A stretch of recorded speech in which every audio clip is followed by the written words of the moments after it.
बिष्टुपुर गोपाल मैदान में इंडिया गठबंधन की चुनावी जनसभा का आयोजन किया गया, जहां अरविंद केजरीवाल, चंपई सोरेन, कल्पना सोरेन ने भाजपा पर जमकर हमला बोला। वहीं कार्यक्रम में दिल्ली के मुख्यमंत्री अरविंद केजरीवाल, उनकी धर्मपत्नी सुनीता केजरीवाल, झारखंड के मुख्यमंत्री चंपई सोरेन, पूर्व मुख्यमंत्री हेमंत सोरेन की धर्मपत्नी कल्पना सोरेन, दिल्ली के सांसद संजय सिंह जमशेदपुर पहुंचे और जमशेदपुर लोकसभा सीट से इंडिया गठबंधन के प्रत्याशी समीर महंती के पक्ष में वोट देने की अपील लोगों से की। वहीं कल्पना सोरेन ने कहा, भाजपा ने मेरे पति और झारखंड के पूर्व मुख्यमंत्री हेमंत सोरेन को झूठे केस में जानबूझकर फंसाया है। इंडिया गठबंधन झुकेगा नहीं। हम लोग हमेशा संघर्ष करते रहेंगे और गरीबों के हक और अधिकार को लेकर लड़ते रहेंगे। वहीं झारखंड के मुख्यमंत्री चंपई सोरेन ने कहा कि भाजपा वाले केवल झूठ पर झूठ बोलते हैं, जनता उसकी झूठ जान चुकी है। वहीं घाटशिला में 2 दिन पहले प्रधानमंत्री नरेंद्र मोदी आए और यहाँ के स्थानीय मुद्दे के बारे में उन्होंने कुछ नहीं कहा, जिससे जनता नाराज है, इनको सबक सिखाएगी आदि कई मुख्य बातें उन्होंने कही। दिल्ली के मुख्यमंत्री अरविंद केजरीवाल ने कहा कि मोदी ने जानबूझकर हेमंत सोरेन को जेल में डाला है। आदिवासी समाज के बड़े नेता हेमंत सोरेन जी हैं।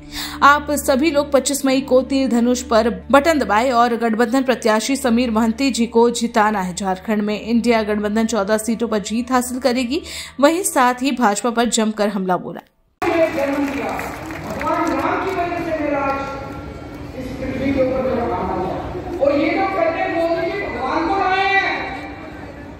क्या बकवास कर रहे हैं? इनके अहंकार को क्या हो गया? इस बार बटन दबा के इनके अहंकार को चूर करना हम लोग। और एक बहुत खतरनाक बात हो रही है। इन्होंने कहा 400 सीट चाहिए, 400 सीट चाहिए, 400 से पूछा क्यों चाहिए? क्यों 400 सीट चाहिए? 300 में ही काम चल जाएगा। बोले नहीं, मोदी जी को बड़े काम करने हैं। इनसे पूछा क्या बड़े काम करने हैं, कुछ बताओ तो सही। पता चला मोदी जी को रिजर्वेशन खत्म करना है, एससी का रिजर्वेशन खत्म करना है, आदिवासी समाज का रिजर्वेशन खत्म करना है, ओबीसी का रिजर्वेशन खत्म करना है। अगर अपना रिजर्वेशन बचाना चाहते हो, अब जितने भी दिन बचे हैं, आप तो वोट दोगे इंडिया गठबंधन को, मेहनत करनी पड़ेगी, रात दिन मेहनत करनी है, सोना नहीं है। घर घर जाके प्रचार करना पड़ेगा और मोदी जी को हटाना पड़ेगा, देश को बचाना पड़ेगा।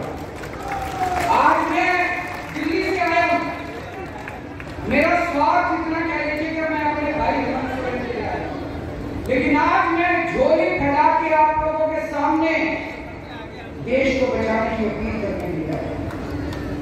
अगर मोदी जी दोबारा आ गए, देश नहीं बचेगा, संविधान नहीं बचेगा। बाबा साहब अम्बेडकर के संविधान को खत्म कर देंगे, ये लोग रिजर्वेशन खत्म कर देंगे और रिजर्वेशन नहीं बचेगा तो आप सोच सकते हो कि एससी समाज का, आदिवासी समाज का उसके बाद क्या होगा। देश का इतिहास, भूगोल को जो समझते हैं, ये निजीकरण युग आएगा और कभी भी कोई स्थायी काम नौकरी नहीं मिलेगा।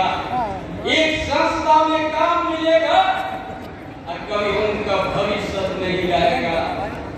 इसीलिए आप सबको तय करना है, ये आउटसोर्सिंग कौन लाया है? ये भारतीय जनता पार्टी ने लाया है। ठेकेदारी प्रथा को कौन बढ़ाया है? ये भारतीय जनता पार्टी का सोच है। इसीलिए अगर आपको उसको बंद करना है और नौकरी को, एक नौकरी को आपको उम्मीद रखना है, तो इंडिया गठबंधन का समर्थन करना है और हर युवा युवती को एक नौकरी दिया जाएगा और सोचिंग और ठेकेदारी प्रथा समाप्त होगा। ये तो लड़ाई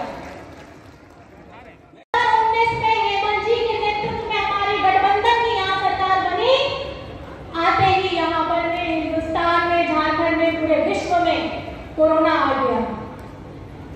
ये वही हेमंत सोरेन है, ये वही संवेदनशील हेमंत सोरेन है जिन्होंने अपने मजदूर भाइयों को, जो वहां पे केंद्र सरकार की जो जिम्मेदारी थी कोरोना के समय, लॉकडाउन करके उनको वहीं छोड़वा दिया। किसी को चिंता नहीं थी कि गरीब कहां जाएगा, किसान कहां जाएगा, रोज की कमाई करने वाला कहां जाएगा। आपका बेटा, आपका भाई, आपका हेमंत बाबू ने, हेमंत सोरेन जी ने अपने मजदूर भाइयों को बस से